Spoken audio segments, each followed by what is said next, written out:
The market does not care about your hopes, your fears, or your potential. It is a neutral mechanism designed only to reflect the collective decisions of millions of participants.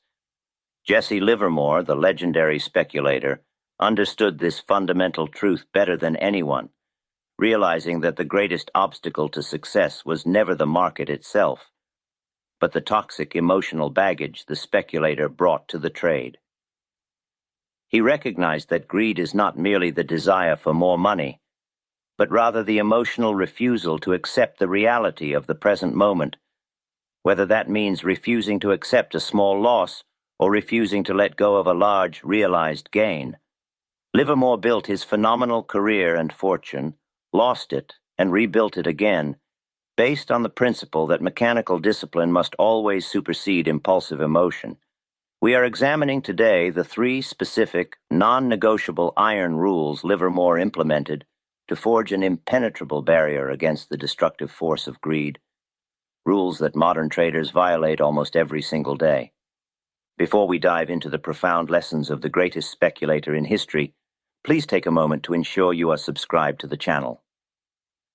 We are dedicated to translating timeless financial wisdom into practical, actionable advice, helping you navigate the complex psychological landscape of trading. Leaving a quick comment, even if it is just a single word or a thought about Livermore, signals to the algorithm that this content is valuable and should reach more serious students of the market. This simple action helps us grow the community of disciplined thinkers who understand that control starts internally, not externally. We also encourage you to return to this channel whenever the market becomes challenging, when your confidence starts to waver, and when the natural human impulse toward greed begins to cloud your judgment. Livermore's philosophy held that speculation is a battle against the self, where hope and greed are the primary internal antagonists working to undermine rational action. The market offers opportunities, but it is the speculator's emotional reaction to those opportunities that determines profit or ruin. He formalized his understanding into mechanical rules designed to remove decision-making from the realm of feeling and place it firmly within the realm of mathematical necessity. These rules were not suggestions or guidelines, they were absolute non-negotiable commandments that protected his capital from the deadliest of human impulses. We begin with the most fundamental rule, the bedrock of capital preservation, which directly counters the deep-seated human greed to always be right. The first iron rule Jesse Livermore hammered into his operational methodology was this: never, under any circumstances, average a loss. This rule sounds deceptively simple, yet it is the single most violated principle in the history of retail trading, representing the ultimate failure to accept reality. Livermore defined averaging a loss as adding to a position that has moved against the entry point, effectively increasing exposure to a trade that is already demonstrating its fundamental error. If the trade immediately moves in the wrong direction, the initial premise upon which the trade was built was flawed, indicating that the market disagrees with your assessment. The only logical, disciplined response is immediate liquidation of the position, accepting the small, predefined loss as the cost of being wrong. Livermore's specific rationale centered on the concept of capital as a tool, a finite resource that must be guarded with fierce dedication. Adding to a losing position is the ultimate expression of greed, driven by the desperate desire to save face and prove the initial judgment correct, rather than preserving the tool required for future successful trades. This action is a psychological attempt to lower the average cost basis, creating a false hope that a minor recovery will allow the speculator to exit at break-even. This greedy hope transforms a manageable small loss into a potentially catastrophic one, tying up valuable capital in a dead trade. The great speculator understood that the market has no obligation to return to your entry price, and waiting for it to do so is financial suicide masquerading as patience. The modern violation of this rule is depressingly common and is often euphemistically called doubling down or averaging down. Driven by the greedy impulse to avoid the pain of realizing a mistake, the common trader continues to inject fresh capital into a failing endeavor. They look at the market movement and see not a signal of flawed analysis, but a temporary misalignment that will surely correct itself. This behavior is rooted in the ego's refusal to admit error, prioritizing the psychological satisfaction of being eventually right over the financial necessity of capital preservation. Every time a trader adds to a losing position, they are trading discipline for a gamble, replacing logic with a prayer. Livermore famously encapsulated this principle with the powerful statement, "It is the chief mistake of the speculator to be unwilling to take a small loss." He recognized that the small loss is an insurance premium paid to maintain liquidity and mental clarity, allowing the speculator to wait for a high probability setup. The truly disciplined speculator views the initial loss as necessary feedback, a confirmation that they should step away and reassess the broader market conditions. Conversely, the greedy speculator views the loss as a personal attack, prompting them to fight the market by committing more resources to the losing cause. This is the critical distinction between a professional and a gambler, rooted entirely in the capacity to accept being wrong quickly and cheaply. The refusal to take a small loss is the first and most critical point where greed hijacks the trading process, turning sound strategy into emotional reaction. It is the moment when the desire to avoid psychological pain overshadows the necessity of financial prudence. Livermore learned through bitter experience that trying to recover losses by doubling down only compounds the error, leading inevitably to deeper financial distress and emotional turmoil. The iron rule is simple. If the market proves you wrong, you must concede immediately, preserving your strength for the next better opportunity. This practice demands humility, which is the direct counter-virtue to the speculator's internal greed. The psychological trap of averaging down is that it feels proactive, offering the illusion of control when in reality, the trader is simply digging a deeper hole. They become fixated on the break-even point, ignoring the increasing risk and opportunity cost associated with the tied-up capital. Livermore insisted that capital should always be deployed where the probabilities are highest, not where the hopes are strongest. A losing position, by definition, has low probability, making the addition of capital an irrational act driven purely by egoistic greed. Modern technology has only amplified this violation, making it easier than ever to immediately add to a position with the click of a button, removing the necessary cooling-off period. The immediate availability of leverage further tempts the greedy speculator to overcommit to a trade that should have been liquidated hours or days prior. Livermore's rule stands as a timeless warning. The moment you decide to fight the market instead of accepting its verdict, you have already lost the battle against your own greed. True financial strength lies not in winning every trade, but in surviving the inevitable wrong calls with minimal damage. The second iron rule Livermore established dealt with the opposite side of the emotional coin, managing greed when the trade is winning. This rule dictates that the speculator must not try to capture the last eighth, meaning they must always be willing to leave a portion of the move on the table for the next buyer or seller. Greed, in this context, manifests as the refusal to sell a winning position until the absolute theoretical peak is reached, demanding perfection from an inherently imperfect chaotic system. This demand for an impossible level of precision invariably leads to holding too long, allowing the natural reaction or reversal to erase substantial paper profits. Livermore's specific rationale for this discipline stemmed from his deep understanding of market momentum and reversal dynamics. Momentum carries prices far beyond what seems rational, but reversals are often swift, brutal, and completely unforgiving, leaving the slow-acting speculator paralyzed. The psychological shift occurs when a substantial paper profit turns into an emotional entitlement.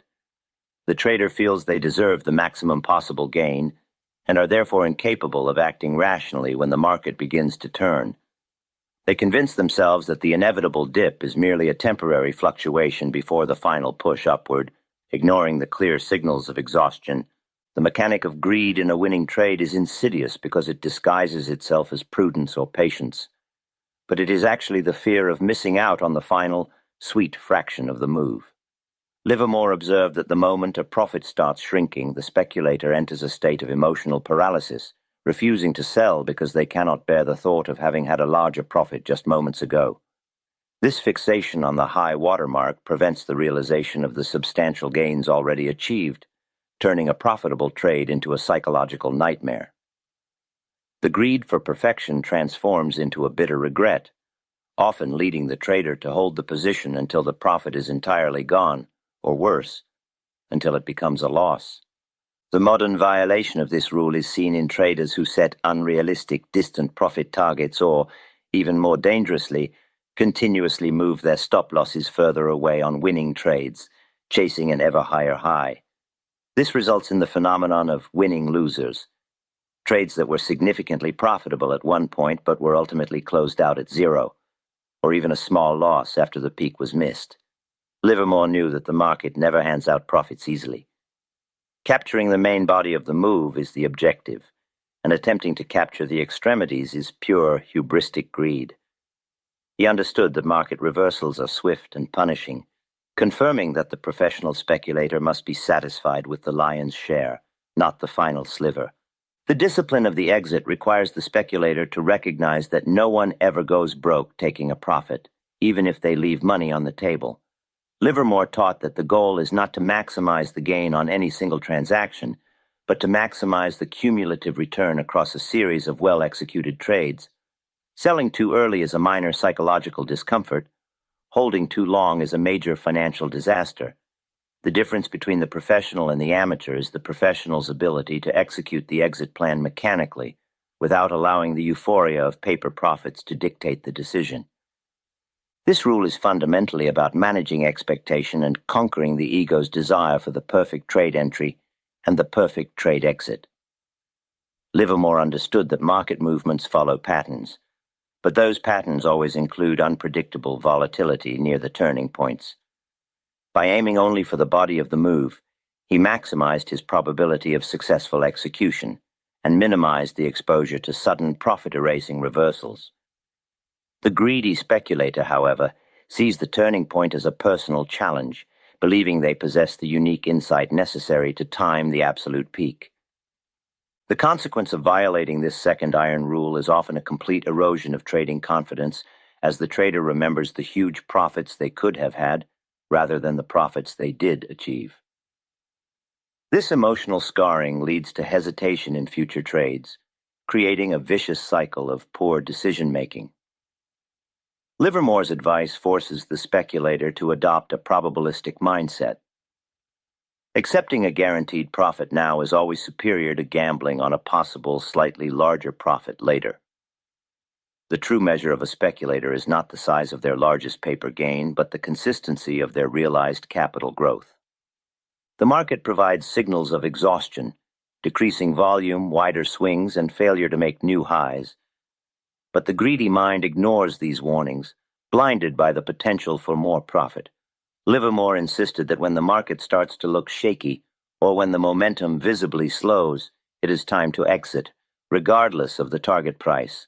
This preemptive action is the ultimate defense against the greed for perfection, ensuring that profits remain realized capital, ready for the next setup, rather than evaporating fantasies. Learning to walk away from the table while still winning is the hallmark of professional discipline.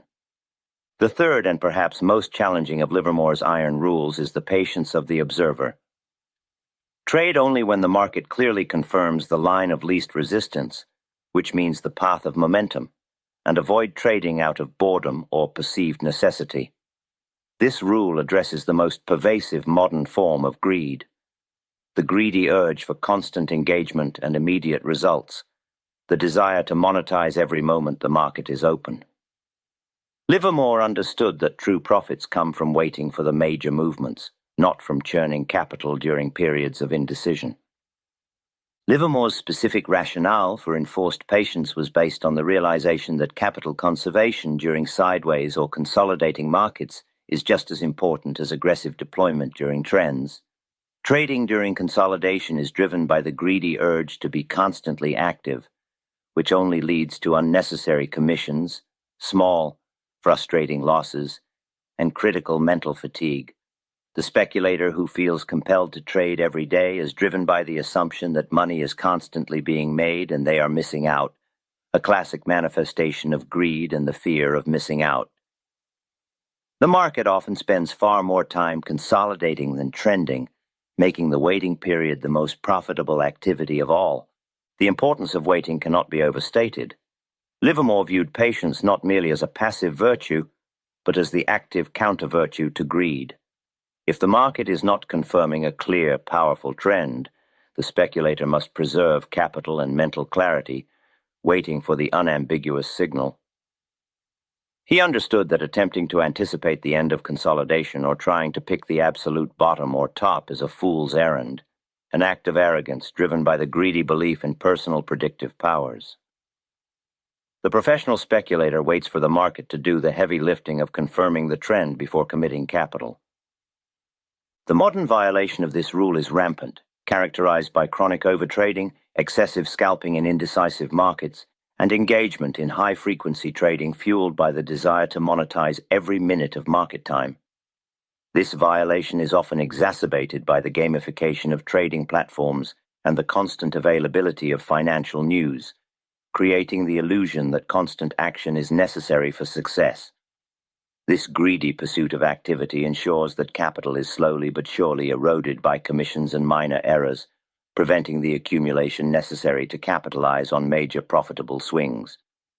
The amateur wants to trade, the professional wants to profit, and often profit requires doing nothing at all. Livermore captured this sentiment when he confessed, "There is a time for all things, but I didn't know it." This quote emphasizes the long periods of deliberate inactivity required for successful speculation. Periods where the disciplined professional simply observes and waits for the perfect alignment of factors. The greedy trader sees inactivity as wasted time. The disciplined trader sees it as essential capital protection. The market will always provide signals. The speculator's job is not to create those signals, but to recognize and act upon them decisively when they appear, which is only a fraction of the time. This rule demands a profound level of emotional maturity, requiring the speculator to overcome the psychological discomfort of watching opportunities pass by, or the boredom of prolonged observation. The greedy mind seeks instant gratification, demanding that the market pay out immediately for the time invested in research and analysis. Livermore's approach forces a long-term perspective, emphasizing that the biggest money is made in the great swings, which may only occur a few times a year. Trading frequently in small, choppy movements is the surest path to mediocrity and eventual ruin. Furthermore, the patience of the observer protects the speculator from the emotional burnout that results from constant engagement. When a trader is constantly in the market, every minor fluctuation becomes a source of stress, leading to impulsive decisions driven by fatigue and anxiety. By reserving action only for high-probability setups, Livermore maintained the mental fortitude necessary to execute large, impactful trades without emotional interference. Greed for action is a self-defeating strategy that burns capital and mental reserves simultaneously. The market, in its essence, is designed to punish impatience and reward calculated waiting. The greedy speculator tries to force profits out of unfavorable conditions, while the disciplined speculator waits for the market to offer profits easily. This final rule is the ultimate test of self-control, demanding that the speculator prioritize quality of trade over quantity of activity. When the market is clearly trending, move decisively. When it is consolidating, sit back, conserve capital, and observe, recognizing that preservation is the highest form of profit during uncertain times. These three iron rules, the principle of the small loss, the discipline of the exit, and the patience of the observer, form a complete, self-reinforcing system designed to create a mechanical barrier against the destructive emotional cycle of greed. Rule 1 protects the speculator's capital from the loss aversion and ego-driven refusal to admit error, ensuring that mistakes remain small and manageable. Rule 2 protects realized profits from emotional entitlement and the demand for unattainable perfection, guaranteeing that paper gains are converted into hard capital. Rule 3 protects the capital from unnecessary action and the greedy urge for constant engagement, ensuring that resources are only deployed in high-probability confirmed trends. Livermore realized that while the specific instruments and market mechanisms might change over the decades, the fundamental psychology of the speculator remains tragically constant.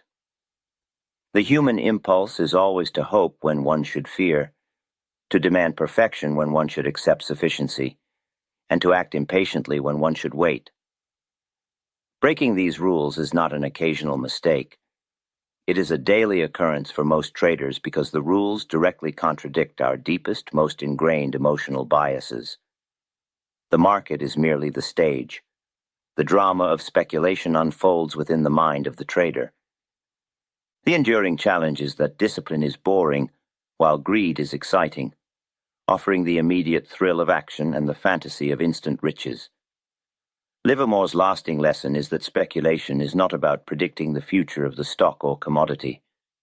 It is fundamentally about controlling the self, managing the internal landscape of hope and greed, and adhering religiously to a proven mechanical system.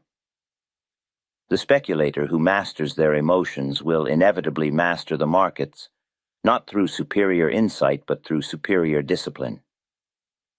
The rules are simple, but the execution demands a lifetime commitment to emotional rigor. If the profound insights of Jesse Livermore resonate with your own journey toward trading mastery, then we strongly recommend delving deeper into the source of this wisdom.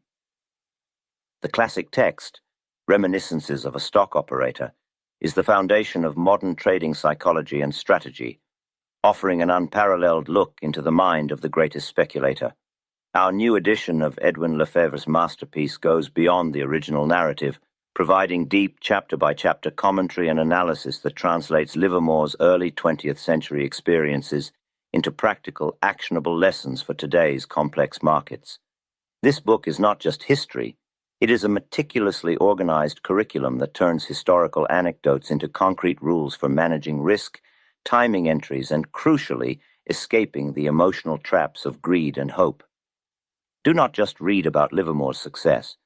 Learn how to apply his strategies to your own portfolio by picking up this essential volume today. You can find the link to the new edition with comprehensive commentary directly in the description below. Livermore's legacy is a stark reminder that success in speculation is not reserved for the smartest or the luckiest, but for those who possess the iron will to follow their own rules, especially when their emotions scream otherwise. Mastering the market begins with mastering the three enemies within: the ego that refuses the small loss, the pride that demands the perfect exit, and the impatience that requires constant action. Commitment to these three iron rules is the only path toward sustainable professional speculation.